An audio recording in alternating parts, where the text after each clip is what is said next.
Hello बच्चा लोग, एक और chapter very very important as per your board examination, that is death of a partner. Partner की death हो गई, पार्टनर भगवान को प्यारे हो गए। अब इस केस में क्या हो सकता है और कौन से दो बहुत ही इंपॉर्टेंट टॉपिक है जो 3 मार्कर्स में ज्यादातर चांसेस है और बोर्ड हमेशा पूछता भी है। कौन से दो टॉपिक है देखते फटाफट। पहला, शेयर ऑफ गुडविल। पार्टनर की डेथ हो गई, ठीक है, बहुत दुख हुआ भाई सुन के, आपकी डेथ हो गई, किसी की डेथ हो गई तो बहुत दुख हुआ, ठीक है। ए बी सी 3 पार्टनर है, रेशियो है 3:2:1 और सी भाई साहब की डेथ हो गई ऑन, बट बुक वाले बहुत रहम दिल है आपके। हमेशा डेथ कब होती है? 1 जुलाई, 1 जून, 1 अगस्त, 30 सितंबर, ताकि आप लोग कैलकुलेट ना करो। अगर बाई चांस डेज में पूछ लिया तो फिर तो आप लोग गिनते ही रह जाओगे। इसीलिए ज्यादा चांसेस है कि आपको आंसर हमेशा मंथ्स में निकालते हैं, इसीलिए वो लोग मंथ देते हैं। सो मान लो सी डाइड ऑन 30 जून, इसका मतलब सी की डेथ 30 जून को हुई है, ठीक है। तो अप्रैल, मई, जून, 3 महीने वो जिंदा था। बट अगर मैं बात कर रहा हूं गुडविल की, ये कौन सी गुडविल है? ये पुरानी गुडविल है, तो इसका मंथ से कोई कनेक्शन नहीं है। हम लोग आधे टाइम तो इस चैप्टर में कंफ्यूज ये होते हैं कि सर इसको मंथ से मल्टीप्लाई करना है, इसको मंथ से मल्टीप्लाई नहीं करना है। अरे बेटा ये तो समझ, अगर तू पुराना कुछ दे रहा है तो मंथ पिक्चर में नहीं आ रहा, अगर तू इस साल का कुछ दे रहा है तो इनटू मंथ आएगा। तो आपको सिर्फ इतना जज करना है कि ये पुराना है कि इस साल का है। पुराना है तो मंथ कभी नहीं आएगा, और इस साल का है तो ऑब्वियसली मंथ आएगा। जब तक मरा है तब तक का ही दूंगा ना उसको मैं। तो सिंपल है, गुडविल पुरानी है और जो पार्टनर मरा है उसको उस गुडविल का शेयर मिलना चाहिए। For example A B C died and goodwill दी हुई है आपको 6 लाख रुपए। Goodwill is valued at 6 lakh rupees. तो जो पार्टनर सी मर चुके उनको अपने गुडविल का शेयर मिलेगा। कितना शेयर, कितना होगा? 1/6। 6 लाख का 1/6 that is share of goodwill is 1 lakh रुपए। अब ये 1 लाख कौन देगा? डिसीज्ड पार्टनर, मतलब यहां कौन है डिसीज्ड? सी मर गया तो सी को 1 लाख मिलेंगे, वो बात तो ठीक है, लेकिन ये 1 लाख कौन देगा? जिसको गेन हुआ है। अब हाँ, how to find the gaining ratio? तो क्वेश्चन में अगर न्यू रेशियो दिया हुआ है तो आपको सबको पता है, न्यू रेशियो अगर दिया हो तो new minus old equal to gaining ratio. अगर न्यू में से ओल्ड माइनस करो, आंसर पॉजिटिव है तो गेन, आंसर नेगेटिव है तो सेक्रीफाइस। सर क्या बार बार कंफ्यूज करते हो? वहां पे आपने बोला ओल्ड माइनस न्यू, यहां बोल रहे हो न्यू माइनस ओल्ड। तो बेटा अगर कंफ्यूजन है तो हमेशा एक ही चीज कर लो, ओल्ड माइनस न्यू कर लो और दिमाग में बिठा लो। आंसर पॉजिटिव है तो सेक्रीफाइस और आंसर नेगेटिव है तो गेन। कब? जब ओल्ड में से न्यू माइनस करोगे तब। और अगर न्यू में से ओल्ड माइनस कर रहे हो और आंसर पॉजिटिव है तो गेन, और आंसर नेगेटिव है तो सेक्रीफाइस। कॉमन सेंस की बात है, फिर भी अभी नहीं समझ में आ रहा तो आई कैन नॉट हेल्प, सिर्फ इतना कर लो, याद रख लो। क्लियर है? सो ये तो ओल्ड माइनस न्यू करो या न्यू माइनस ओल्ड करो, बट हाँ अगर आप बुक्स फॉलो कर रहे हो तो बुक्स में दिया हुआ है that is gaining ratio equal to new minus old. अगर आंसर पॉजिटिव है तो गेन, आंसर नेगेटिव है तो सेक्रीफाइस। क्लियर है? ओके। सो गेनिंग पार्टनर, जो पार्टनर गेन कर रहा है वो कंपनसेट करेगा किसको? डिसीज पार्टनर को। तो मान लो इस क्वेश्चन में कुछ भी नहीं दिया हुआ, no new ratio is given. अगर न्यू रेशियो नहीं दिया तो ए और बी का जो रिमेनिंग रेशियो होगा वो ही इनका नया रेशियो बनेगा और वो ही इनका गेनिंग रेशियो बनेगा। अब सी को छुपा दो, क्या दिख रहा है आपको? यस, अरे छुप गया, ऐसे ही छुप गया। क्या दिख रहा है? 3:2। तो 3:2 is the new ratio and 3:2 is the gaining ratio. तो जो 1 लाख जो मिलने वाला है सी को, वो कौन देगा? ए इज कैपिटल और बी इज कैपिटल। 1 लाख को 3 और 2 में डिवाइड कर दो, 60 will be given by A and 40 will be given by B. काम खत्म। तो शेयर ऑफ गुडविल की एक ही एंट्री हो सकती है, that is gaining partner to deceased partner. जो पार्टनर गेन कर रहे हैं वो शेयर ऑफ गुडविल देंगे किसको? जो पार्टनर मर गया है उसको। Gaining partner will compensate to the deceased partner. Clear है? Next, share of profit. Share of profit का मतलब क्या है? Share of profit till death. जब तक पार्टनर मरा है तब तक का प्रॉफिट। अब मैंने क्या बोला? जब तक पार्टनर मरा है, मतलब मैं इस साल के प्रॉफिट की बात कर रहा हूं, तो ऑब्वियसली यहां पे मंथ पिक्चर में आएगा। जितने महीने वो जिंदा था उतने महीने का ही प्रॉफिट मिलेगा। अगर मान लो जैसे लास्ट सब में था, सी डाइड ऑन 30th जून, तो कितने महीने हुए? अप्रैल, मई, जून। तो उसको 3 महीने का ही प्रॉफिट मिलना चाहिए, because 3 months he was alive, तो 3 मंथ्स का उसको प्रॉफिट मिलेगा। सो जो भी प्रॉफिट आ रहा है पूरे साल भर का, उसको आपको करना पड़ेगा इंटू 3/12। पहले आपको 3 मंथ का फाइंड करना पड़ेगा और फिर इंटू हिज शेयर। मान लो पूरी फर्म का साल भर का प्रॉफिट है 3 लाख रुपए, ये तो पूरी फर्म का साल भर का प्रॉफिट है। आपको कितने महीने का चाहिए? 3 महीने का। तो आप करोगे 3/12 एंड सी का शेयर कितना था? 1/6। तो आप फाइंड कर लो, 3 2 ये हो गया 3 लाख, मतलब 1,50,000। 1,50,000 डिवाइड बाय 12, आपका आंसर आ जाएगा, दैट इज इक्वल टू, जो भी आएगा आप कैलकुलेट कर लेना, ठीक है। तो दिस इज द सिनेरियो। मतलब अगर आपको एनुअल प्रॉफिट दिया हुआ है तो पहले आपको मंथ से मल्टीप्लाई करना पड़ेगा और फिर उसका शेयर निकालोगे, तब आपको मिलेगा share of profit till death. ये क्लियर है? शेयर ऑफ प्रॉफिट निकल गया। नाउ शेयर ऑफ प्रॉफिट की 2 एंट्री।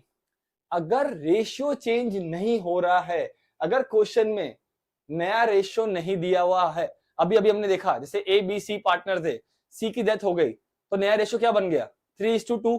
अगर क्वेश्चन में वही 3:2 का नया रेशियो है, मतलब रेशियो में चेंजेस नहीं हो रहे हैं, in that case firm will bear the profit. जो पार्टनर को प्रॉफिट देना है वो कौन बेयर करेगा? फर्म बेयर करेगा। तो वहां पे एंट्री क्या होगी? PNL suspense account debit to deceased partner capital account. आपका क्वेश्चन होगा sir why PNL suspense account? बेटा पार्टनर की डेथ हो गई है 3 महीने के बाद, प्रॉफिट एंड लॉस अकाउंट बनता है साल के एंड में, तो हम लोग एक टेम्परेरी अकाउंट ओपन करते हैं with the name of PNL suspense. That's why आपकी एंट्री क्या होगी? PNL suspense account debit to deceased partner. लेकिन कब? जब रेशियो चेंज नहीं हो रहा तब। क्लियर है? अगर मान लो क्वेश्चन में रेशियो, न्यू रेशियो दिया हुआ है और रेशियो चेंज हो रहा है, तो वहां पे एंट्री क्या हो जाएगी? गेनिंग पार्टनर्स कैपिटल, वही गुडविल वाली entry, gaining partners capital to deceased partner. तो जब शेयर ऑफ प्रॉफिट की एंट्री मार रहे हो तब खाली इतना देख लो क्वेश्चन में नया रेशियो दिया है कि नहीं दिया हुआ। अगर क्वेश्चन में नया रेशियो नहीं दिया हुआ, मतलब रेशियो चेंज नहीं हो रहा, तो एंट्री क्या होगी? PNL suspense to deceased partner. और क्वेश्चन में नया रेशियो दिया, मतलब रेशियो चेंज हो रहा है, तो एंट्री क्या होगी? Gaining partner to deceased partner. ये क्लियर है? और हाँ, entry will be reverse in case of loss. अगर शेयर ऑफ प्रॉफिट नहीं है, शेयर ऑफ लॉस है, तो ये एंट्री रिवर्स हो जाएगी। रिवर्स का मतलब क्या हो जाएगा? Entry will be deceased partner to PNL suspense या फिर deceased partner to gaining partner. Clear है? ये आपका शेयर ऑफ प्रॉफिट बहुत ही इंपॉर्टेंट टॉपिक है। 110% अगर डेथ का क्वेश्चन आता है तो इसके चांसेस बहुत ब्राइट है एग्जाम में आने के। तो शेयर ऑफ प्रॉफिट कैसे निकालना है, शेयर ऑफ प्रॉफिट कैसे निकालना है वो भी देख लेते एक बार। On the basis of time period. Time period का मतलब क्या हुआ? लास्ट 5 साल के एवरेज के हिसाब से निकालो। तो मतलब क्या करोगे आप? लास्ट 5 साल का एवरेज निकालोगे, फिर into number of months into his share. Clear है? लास्ट 5 साल के टोटल के हिसाब से निकालो। तो लास्ट 5 साल का एवरेज नहीं बोला है, टोटल बोला हुआ है। क्वेश्चन में क्या बोला हुआ आपको समझना पड़ेगा। टोटल करो इंटू हिज मंथ इंटू आप लोग कर लोगे हिज शेयर। तो क्वेश्चन में क्या बोला होगा उस पर आप डिसाइड करोगे कितना प्रॉफिट देना है उसको। लास्ट ईयर के प्रॉफिट के हिसाब से निकालना है, तो बेस क्या लोगे? लास्ट ईयर का profit, last year profit into months into his share. तो on the basis of time period, मतलब लास्ट 3 साल का एवरेज, लास्ट 5 साल का एवरेज, या लास्ट 3 साल का टोटल प्रॉफिट, या फिर सिर्फ लास्ट ईयर का प्रॉफिट, तो वो क्या लेना है ना बेस, वो बेस क्वेश्चन में मेंशन किया होगा। तो उस बेस को into number of months into his share आपको मिल जाएगा on the base of time period. Now ये on the base of sales क्या है? फॉर एग्जाम्पल मान लो क्वेश्चन में ऐसा दिया हुआ है, लास्ट ईयर अपनी सेल थी 20 लाख रुपए और लास्ट ईयर का प्रॉफिट था 2 लाख रुपए।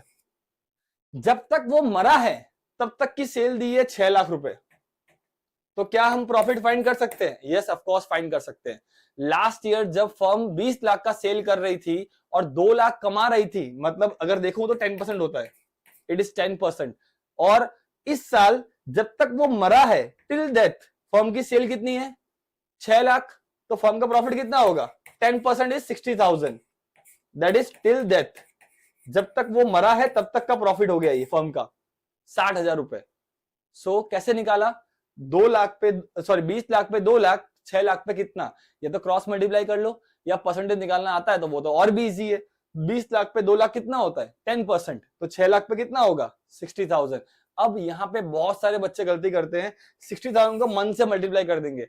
मन से मल्टीप्लाई मत करना। आप समझो हुआ क्या, ये 6 लाख की सेल कब तक की थी? Till death. तो ये जो प्रॉफिट निकलेगा वो कब तक का निकलेगा? Till death. तो ये 60,000 जो प्रॉफिट निकला है ना, वो आपका टिल डेथ तक का ही प्रॉफिट है। तो इनटू हिज शेयर, मान लो उसका शेयर है 1/6, तो आंसर कितना आ गया? 10,000 is the share of profit. अब रेशियो चेंज अगर नहीं हो रहा तो एंट्री क्या होगी? P&L सस्पेंस टू जो भी पार्टनर मर गया उसका नाम, डिसीज पार्टनर कैपिटल अकाउंट। और अगर रेशियो चेंज हो रहा है तो एंट्री क्या होगी? Gaining partner to deceased partner capital account. वो तो रेशियो पे डिपेंड करेगा कि एंट्री कौन सी आएगी, बाकी निकालना ऐसे है, या तो on the base of time period question में आएगा या on the base of sales आएगा। और सेल्स वाला क्वेश्चन आएगा तो ऐसे ही नॉर्मली आएगा कि लास्ट ईयर इतनी सेल है, इतना प्रॉफिट कमाया, अभी तक की सेल इतनी है तो कितना प्रॉफिट होगा? वो प्रॉफिट निकाला इनटू इस शेयर, आपको मिल गया आपका शेयर ऑफ प्रॉफिट या शेयर ऑफ लॉस। क्लियर है? फाइन। अगर जो पार्टनर मरा है उसका कैपिटल अकाउंट बनाने आ जाए बाई चांस, चांसेस कम हैं, क्योंकि 3 मार्क में वो शेयर ऑफ प्रॉफिट या शेयर ऑफ गुडविल जैसा छोटा कंसेप्ट ही पूछ सकते हैं। ये थोड़ा अगर पूछ लिया तो बड़ा हो जाएगा, बट फिर भी बाई चांस बनाना आ जाए, जो पार्टनर मरा है उसका कैपिटल अकाउंट कैसे बनाएंगे? By balance brought down, this is the capital balance. Balance sheet में दिया होगा कितना कैपिटल है, वो कैपिटल। कोई भी पुराने रिजर्व्स है तो रिजर्व्स को बांट दो। अब रिजर्व जब बांट रहे हो तो पूरा पूरा शेयर मिलेगा। क्यों? रिजर्व्स पुराना है। मैंने क्या बोला? पुराने में मंथ अप्लाई मत करना, रिजर्व्स पुराने हैं तो पूरा शेयर मिलेगा उसका। फिर बाय रिवैल्यूएशन, अगर रिवैल्यूएशन अकाउंट में कुछ दिया हो कि कुछ इंक्रीज डिक्रीज हो रहा है ऑफ एसेट्स एंड लायबिलिटी और उसमें प्रॉफिट हुआ तो उस रिवैल्यूएशन का शेयर, और लॉस हुआ तो रिवैल्यूएशन का लॉस डेबिट साइड पे आ जाएगा। By his share of goodwill, goodwill का उसका हिस्सा, इसमें भी मंथ अप्लाई नहीं होगा। क्यों? गुडविल पुरानी है तो पूरा पूरा शेयर मिलेगा उसको। बाय इंटरेस्ट ऑन कैपिटल, क्या interest on capital month apply होगा? यस, मंथ अप्लाई होगा, क्योंकि उसको इस साल का इंटरेस्ट दे रहे हो तो इस साल का इंटरेस्ट उतना ही देना है जब तक वो जिंदा था, तो यहाँ पे मंथ अप्लाई होगा। सैलरी अगर दे रहे हो तो मंथ अप्लाई होगा। P&L सस्पेंस अकाउंट मतलब share of profit till death, यहां भी मंथ अप्लाई होगा। ये सब इस साल की चीजें हैं। गुडविल, ये कौन सी गुडविल है? अगर बैलेंस शीट में गुडविल दी होती है, कहां पे? बैलेंस शीट में गुडविल दी होती है एसेट साइड पे, आंख बंद करके। Change in PSR, retirement, admission, death of a partner, her chapter के अंदर एक्सेप्ट डिसोल्यूशन, हर चैप्टर में उस गुडविल को हम राइट ऑफ करते हैं। राइट ऑफ का मतलब क्या होता है? ओल्ड पार्टनर्स कैपिटल से माइनस करते हैं, क्योंकि फर्म वापस रिवाइज हो रही है। जब फर्म रिवाइज हो रही है तो आपको एसेट साइड से वो पुरानी गुडविल को हटाना पड़ता है, एंड जब गुडविल हटाओगे तो पार्टनर्स कैपिटल भी कम होगा। दैट्स व्हाई अगर आपके बुक्स ऑफ अकाउंट में कोई गुडविल दिख रही है, वो गुडविल हमेशा क्या होगी? Right of. इसीलिए कोई गुडविल दी है तो जो पार्टनर मर गया है उसका शेयर आप राइट ऑफ कर दो। Drawings debit side, interest on drawing वो भी डेबिट साइड। अगर शेयर ऑफ लॉस आ रहा है, मान लो P&L सस्पेंस आपका शेयर ऑफ प्रॉफिट नहीं है, शेयर ऑफ लॉस है, तो it will come in the debit side. To deceased partner capital account, अब कैपिटल अकाउंट बनाने का बहुत सिंपल फंडा है भैया। कैपिटल बढ़ रहा है तो क्रेडिट, कैपिटल कम हो रहा है तो डेबिट। लास्ट में जितना बैलेंस आया वो किसको दोगे आप? जो पार्टनर मर गया उसके एग्जीक्यूटर को दोगे। यहां पे टू बैलेंस कैरी फॉरवर्ड नहीं आएगा, टू डिसीज पार्टनर्स एग्जीक्यूटर आएगा, क्योंकि आप उसका अमाउंट हैंडओवर कर रहे हो टू हिज एग्जीक्यूटर। क्लियर है? ये पूरा सब कुछ आना वेरी रेयर चांसेस, फिर भी आया तो बहुत इजी है। ओपनिंग कैपिटल, आईओसी बोला हो तो दे दो, सैलरी बोला हो तो दे दो, उसका रिजर्व्स कोई पड़ा हो तो रिजर्व बांट दो, और अगर उसका शेयर ऑफ गुडविल हुआ तो शेयर ऑफ गुडविल दे दो, और उसका शेयर ऑफ प्रॉफिट है तो दे दो, ड्रॉइंग्स है तो माइनस कर लो, आईओडी माइनस कर लो, शेयर ऑफ लॉस है तो माइनस कर लो, कैपिटल बढ़ रहा है तो क्रेडिट, कैपिटल कम हो रहा है तो डेबिट, काम खत्म। ये क्या बनाया आपने, जो पार्टनर मर गया है उसका कैपिटल अकाउंट। रेयर चांसेस है, क्योंकि अगर ये पूरा क्वेश्चन आता है तो इसका वेटेज कम से कम 4 मार्क होना चाहिए, और क्वेश्चन अगर 3 मार्क में आएगा तो नॉर्मल टॉपिक क्या होगा, शेयर ऑफ गुडविल या शेयर ऑफ प्रॉफिट। क्लियर है, फाइन। सो थैंक यू बच्चा लोग, हमारा एक और चैप्टर का एक्सप्लेनेशन खत्म हुआ यहाँ पे, that is the death of a partner. इस चैप्टर के भी सम्स हम लोग कल जरूर करेंगे, बट वापस से वही रिक्वेस्ट है, सम स्टार्ट करने से पहले आप ये चैप्टर का पूरा पूरा वीडियो एक्सप्लेनेशन प्रॉपर्ली देख लो, समझ लो कब कौन सी एंट्री आ रही है, कब गेनिंग टू डिसीज पार्टनर है और कब पीनल सस्पेंस है, वो आप समझ लो। अगर उतना आपको क्लैरिटी है, इस चैप्टर में पूरे पूरे 3 मार्क्स आपके जेब में हैं। Thank you.